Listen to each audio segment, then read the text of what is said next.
Vous êtes en couple, mais est-ce que vous êtes vraiment proche? Parce que beaucoup de personnes vivent leur relation de couple, mais ne sont pas aussi proches qu'un couple devrait l'être. Et ce que je voudrais souligner ici, cela m'a été inspiré lorsque j'ai regardé un court extrait d'une vidéo de Jay Shetty.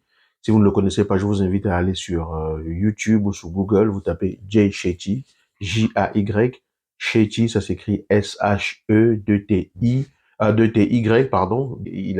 J'ai aperçu une de ces vidéos comme ça qui m'a inspiré, celle-ci que je veux partager avec vous. À savoir que ce n'est pas parce que vous dormez dans le même lit qu'une personne que vous êtes proche de la personne. Ce n'est pas parce que vous vivez dans la même maison qu'une personne que vous êtes proche de la personne. Ce n'est pas parce que vous êtes dans la même voiture, que vous allez en vacances avec une personne, que vous avez des enfants ensemble, que vous êtes proche de la personne. Il y a plusieurs personnes qui vivent leur relation, qui sont au même endroit physiquement, qui font des choses qui sont des choses du quotidien ensemble, qui entreprennent de réaliser et de gérer le quotidien, la logistique du quotidien et tout, mais qui ne sont pas du tout proches.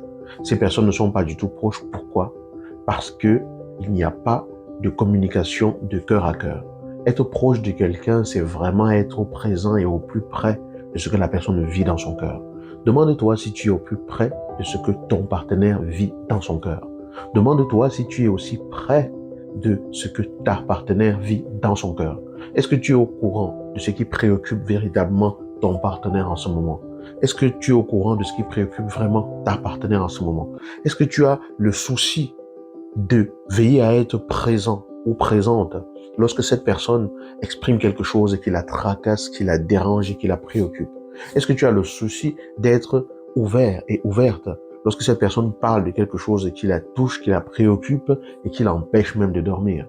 Être proche de quelqu'un, c'est être vraiment dans l'intimité de cette personne, d'être dans la confidence des sentiments de cette personne, parce que cette personne-là, elle sent qu'elle est en confiance pour pouvoir vous partagez quelque chose. Or, la plupart des personnes, enfin, la plupart, je n'en sais rien, mais beaucoup de personnes vivent des relations où elles vont gérer tout ce qui est fonctionnement quotidien, routinier, mais elles vont taire leurs émotions, elles vont pas pouvoir exprimer ce qu'elles ressentent à leur partenaire parce que le partenaire ne va pas bien l'accueillir, parce que le partenaire va tout de suite juger, parce que le partenaire va avoir des attitudes de rejet, avoir des attitudes de non-considération. J'ai dit le partenaire, mais ça peut également être la partenaire. Il y a une chose qu'il est important et fondamental de vraiment ancrer en soi, de vraiment implanter en soi. Si vous ne le faites pas encore aujourd'hui, si vous ne savez pas encore le faire, si vous avez le sentiment de ne pas être vraiment dans cette proximité-là, posez-vous simplement la question de savoir ce que vous pouvez faire pour que les choses changent. Peut-être que la prochaine fois que l'autre vous dira quelque chose qu'il ou elle a remarqué et qui le ou la dérange, vous ferez peut-être plus attention à tendre l'oreille et à écouter ce que l'autre a exprimé. Ce n'est pas parce que vous vous êtes dit oui à un moment donné que ça veut dire que ce oui-là va tout faire pour vous. Il est important de rester vigilant au quotidien. Il est important de se poser la question de savoir si l'autre est vraiment à l'aise, si l'autre se sent léger dans son cœur pour pouvoir être à vos côtés. Est-ce que ça veut dire que l'autre a l'obligation de vous ouvrir son cœur et de vous partager tout ce qu'il ou elle a à vous partager? Ce n'est pas ce que je suis en train de dire. Je suis simplement en train de dire que à un moment donné, quand on a choisi d'avancer ensemble, quand on a choisi de faire un chemin ensemble, quand on a choisi tous les deux de se dire, oui, je te veux toi dans ma vie, et vice-versa, et réciproquement, ça veut dire que quelque part, cette personne qui est à vos côtés, elle est censée être la personne la plus proche de vous parce que vous êtes dans un environnement physique où il y a beaucoup d'autres personnes, mais c'est cette personne-là que vous avez choisi pour partager votre environnement émotionnel, intime, votre environnement de ce qui se dégage intimement dans votre cœur. Ce n'est même pas parce qu'on a des relations physiques, sexuelles, intimes avec quelqu'un qu'on est proche de la personne. La preuve, c'est qu'il y a beaucoup de personnes qui le font sans forcément être proches, en veillant même à ne pas être proches, en veillant simplement à se rendre service, ok, sans forcément partager des éléments qui pourraient les attacher encore plus que ça. Même comme en le faisant, on s'attache quelque part, même si on n'en est pas conscient. D'accord? Donc, c'est ce que je voulais souligner ici, attirer votre attention par rapport à cela, pour que vous sachiez que il est important de rester vigilant par rapport à ces questions-là et à se demander si on est vraiment proche de son ou sa partenaire. À quel point est-ce que vous êtes proche de votre partenaire? Vous n'êtes peut-être pas avec quelqu'un en relation aujourd'hui, mais regardez la relation que vous avez peut-être eue par le passé et demandez-vous à quel point êtes-vous proche de la personne avec qui vous avez partagé cette relation par le passé? À quel point voulez-vous être proche de la personne avec qui vous partagez votre relation aujourd'hui? À quel point aimeriez-vous être proche de la personne avec qui vous partagerez votre relation demain?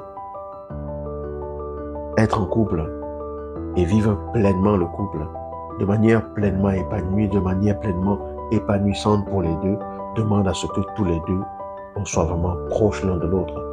Sinon, il n'y aurait pas de différence entre vous et les gestionnaires d'entreprises qui réfléchissent à comment faire fonctionner le quotidien, alors que les émotions, le vécu personnel, la vie personnelle et la vie intime est laissée de côté.